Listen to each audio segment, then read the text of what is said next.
Hello students, welcome to my channel. Today we will discuss the importance of variation. But before the discussion, we just revise our topic what we have done in our last video. So in our last video, we have discussed the DNA copying. So what is DNA copying? DNA copying means DNA की दो copies बनना, और जो DNA होता है बहुत ही long molecule होता है, almost 2.2 metre in our cell. तो जब DNA जो है ये किसका बना हुआ होता है, ये बेस पेयर्स का बना होता है, that is made up of base pairs, and these base pairs combine with the hydrogen bond with each other.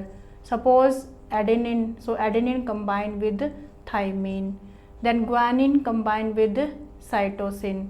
So these are the base pairs and these are present in the DNA. So we are saying the DNA of different organisms are different. Why? Because this sequence means in one person there are adenine, but at the place of adenine other groups are there. So these base pairs are different, their location are different, इनकी जो repetition है that is different, and due to this difference the DNA of the different persons that is different. तो जब DNA copying होगा तो इस DNA से क्या बनेगा, दूसरा DNA बनेगा. सपोज ये एक DNA है और यहाँ पे कितने DNA बन गए, 2 DNA. तो अब इस जो दूसरा DNA बना है उसके अंदर कोई ना कोई बेस पेयर जो है वो रिमूव हो सकता है, और अगर कोई ना कोई बेस पेयर रिमूव हो गया तो उसके अंदर क्या हो जाएगा, कुछ ना कुछ चेंज हो जाएगा, और उस चेंज की वजह से उस DNA से जो नई सेल बनेगी, there are the formation of the 2 cell. So firstly DNA copying takes place, then there will be the cell division. तो उन जो 2 सेल में नया DNA आएगा उसके अंदर कुछ चेंज होगा, and if there is the change in the DNA, different genes are there. उस DNA के अंदर जो genes हैं, genes are nothing but these are the sequence of these base pair. हम ये बोल सकते हैं कि एक जीन के अंदर 10 या 12 बेस पेयर हो सकते हैं, ठीक है, और एक जीन के अंदर इससे ज़्यादा भी बेस पेयर हो सकते हैं, और ये बेस पेयर जो हैं जब DNA कॉपिंग होगी तो ये रिमूव भी हो सकते हैं. तो डिफरेंट जीन्स हो जाएंगे, और अगर डिफरेंट जीन्स होंगे तो डिफरेंट प्रोटीन्स बनेंगे, और डिफरेंट प्रोटीन्स होंगे तो डिफरेंट बॉडी का जो डिज़ाइन है वो भी डिफरेंट होगा. इसीलिए हम बोलते हैं कि जो सेक्सुअल रिप्रोडक्शन होती है, अगर हम पेरेंट्स लें और उनके ऑफस्प्रिंग्स लें, तो पेरेंट्स के जो ऑफस्प्रिंग्स होते हैं वो उनसे डिफरेंट क्यों होंगे, वो इसीलिए डिफरेंट होंगे जब गैमीट बनते हैं तो DNA कॉपिंग होगी, DNA कॉपिंग में कुछ ना कुछ जीन्स जो हैं वो रिमूव हो जाएंगे, उनके रिमूव होने से जीन्स में चेंजेस होगा, जीन्स अलग प्रोटीन बनाएंगे और अलग बॉडी डिज़ाइन. लेकिन अगर हम इसकी कंपैरिजन करें सेक्सुअल रिप्रोडक्शन से और एसेक्सुअल रिप्रोडक्शन से, so there is less variation in case of asexual reproduction. So ऐसा क्यों है, क्योंकि जो एसेक्सुअल रिप्रोडक्शन होता है वो सिंगल पेरेंट होता है, वहाँ पे जो DNA है वो एक ही पेरेंट से आ रहा है, but in case of sexual reproduction जो DNA है दैट इज़ बाई पेरेंटल, दोनों पेरेंट से DNA आएगा, उनके कंबाइन होने से नया ऑर्गेनिज्म बनेगा.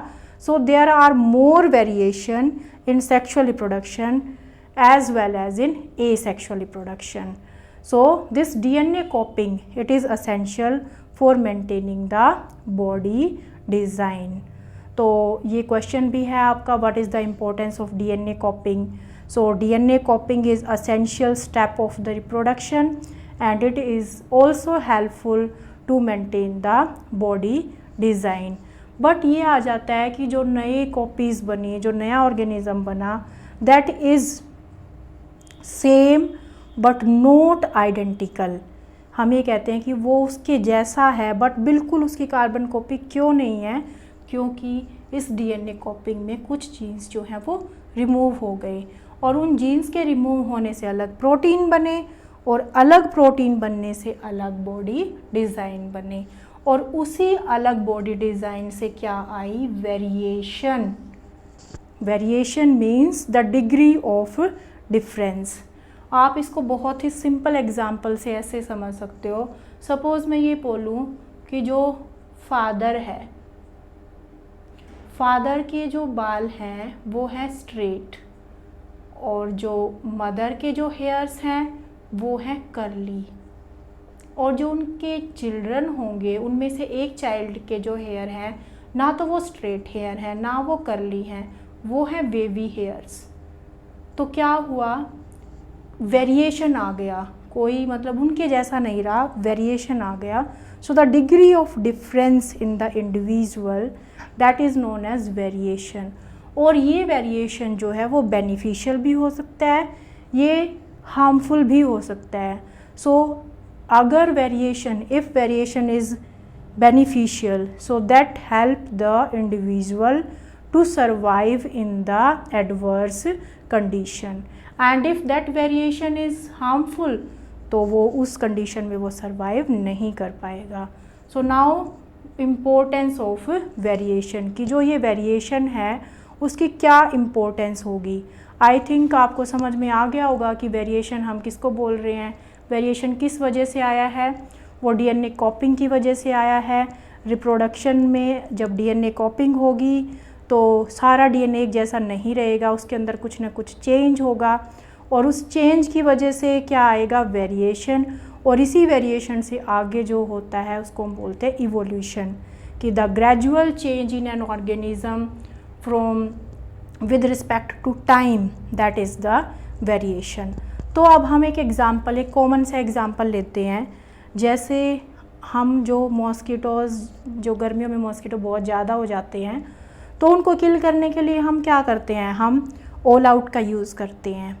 और ऑल आउट से पहले भी आपने देखा होगा, पहले एक वो आती थी, टिकेट सी आती थी छोटी छोटी, उनको हम बल्ब के ऊपर रख देते थे और सारे जो मॉस्किटोज़ थे वो मर जाते थे, मरते तो नहीं थे, बेहोश हो जाते थे, फिर हम उसको वहाँ से अपने रूम से निकाल देते थे। बट अब क्या है, ऑल आउट हम यूज़ कर रहे हैं। तो धीरे धीरे आपने देखा होगा क्या था, पहले जो ऑल आउट यूज़ करने से या वो जो दूसरी दवाई है वो यूज़ करने से मोस्टली जो मॉस्किटो थे उनको हम अपने रूम से बाहर निकाल देते थे। बट अब ऐसा नहीं है, क्यों, क्योंकि अब उन मॉस्किटोज़ के अंदर क्या आ गई है, वेरिएशन आ गई है। क्या आई है उसके अंदर, वेरिएशन। और वो वेरिएशन हमारे लिए तो हार्मफुल है बट उनके लिए क्या है, useful, because it help in the survival of the species. तो आप ये बोल सकते हो, first importance of variation is that it help in the survival of a species. आप कोई और एग्जाम्पल ले सकते हो। Suppose there are the colony of bacteria that is living in pond water. Pond water के अंदर रह रही है कॉलोनी, तो सडनली क्या होता है, there is the increase in the temperature, जो टेम्परेचर है वो इंक्रीज़ हो जाए तो मोस्टली बैक्टीरिया विल डाई, मर जाएंगे, लेकिन कुछ जो हैं वो उनमें से रह जाएंगे और वो फिर रिप्रोडक्शन से अपनी पॉपुलेशन को इंक्रीज़ करते जाएंगे। So that variation is useful for them. Okay, but हम लेते हैं कि वेरिएशंस आर हार्मफुल। अगर वेरिएशन ऐसी हो जाए जिससे वो उसके लिए हार्मफुल हो, किस तरह से, जैसे हम कुछ एबनॉर्मलिटीज़ देखते हैं, जो न्यू बॉर्न बेबी होते हैं या बर्थ से पहले हम उनके अंदर एबनॉर्मलिटीज़ देखते हैं, तो वो एबनॉर्मलिटीज़ उनमें क्यों आई हैं, that is due to the variation, but that variation is not useful for them. तो अगर ऐसा वेरिएशन हो जाता है तो सेल के अंदर जो सेलुलर एपरेटस बनेंगे, गोल्जी बॉडीज़ बनेंगी या और जो ऑर्गेनलीज़ बनेंगी, वो पूरी सेल उनके साथ काम नहीं कर पाएगी and finally there will be the death of the cell. तो if adverse mutation is there और the harmful mutation is there, that is not beneficial for that organism. So you can understand the importance of variation. So due to this variation there is also the evolution. So this variation is also the base of evolution. So you can tell the answer of the two questions. First, why is variation beneficial for the species, not for the individual? अब आप इतना समझने के बाद जो मैंने आपको बताया, इस क्वेश्चन का आंसर आप दे सकते हो कि it is beneficial for the species not for the individual. अगर हम मॉस्किटो कॉइल हम यूज़ कर रहे हैं तो मॉस्किटो कॉइल से मोस्टली मच्छर जो हैं, मॉस्किटो जो हैं वो मर जाते हैं। एक मच्छर उसमें से रह गया और वही जिंदा रहा तो उसने रिप्रोडक्शन से अपनी पॉपुलेशन को नहीं बढ़ाया और सिर्फ उसी के लिए तो वो बेनिफिशियल नहीं है। क्यों? क्योंकि आगे उसकी जो स्पीसीज़ है उसने तो सरवाइव नहीं किया। लेकिन अगर वो रिप्रोडक्शन से अपनी पॉपुलेशन को इंक्रीज़ करता है, so that is beneficial not for him but for the species of the mosquito. So I think you understood.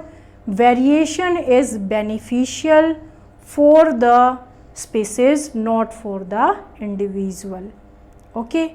और एक क्वेश्चन जो आपका है importance of that what is the importance of DNA copying. So DNA copying, that is the first step of the reproduction. It is essential for maintaining the body design because DNA have the genes code for the proteins and proteins are the body designs. And why the body designs are not similar, they are similar but not identical हम बोल सकते हैं कि वो बिल्कुल carbon copy क्यों नहीं होते, क्योंकि जो डीएनए कॉपिंग होती है उसके अंदर कुछ ना कुछ चेंज आ जाता है, कुछ ना कुछ जो बेस पेयर हैं उसमें से रिमूव हो जाते हैं। और in chemistry we can say there are no biochemical reaction that is 100% reliable, there are the some changes in them and due to these changes there are the different proteins, different genes and different body design. तो हम ऐसा बोल सकते हैं कि they are similar but not identical.